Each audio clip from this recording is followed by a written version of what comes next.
আজকে সকাল সকাল চলে আলি মুকুটমণিপুর। এখানে আসে আমাদেরকে এরকম ভাবে খিস্তি খেতে হবে, কোনোদিনও ভাবি নাই আমি আমার মা গো।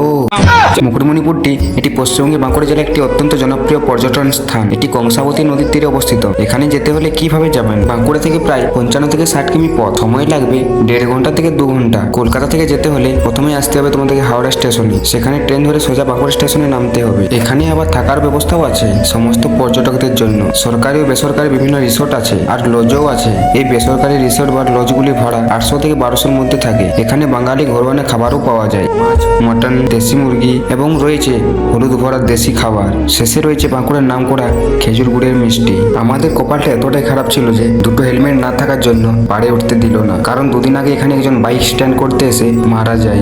বাঁকুড়া জেলায় আবারও বেপরোয়া স্টান্টের বলি মাত্র 21 বছরের এক যুবক।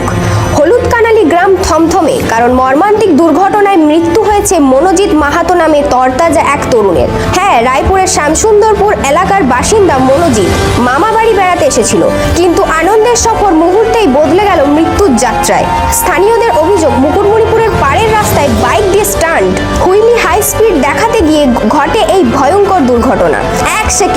মাত্র এক সেকেন্ডের বেপরোয়া সিদ্ধান্ত আর ধুলোয় মিশে গেল 56 ইঞ্চি বুকের জীবন। লোকজন ছুটে আসে, চিৎকার চেঁচামেচি, কিন্তু তখন আর কিছু করার ছিল না। গোড়াবাড়ি ফাঁড়ির পুলিশ ঘটনাস্থলে পৌঁছে মৃতদেহ উদ্ধার করে। তাই কোনো বাইক চালকদেরকে হেলমেট ছাড়া যেতে দিচ্ছে না। তাই আমরাও সেখান থেকে ঘুরে বাড়ির পথে রওনা দিলাম।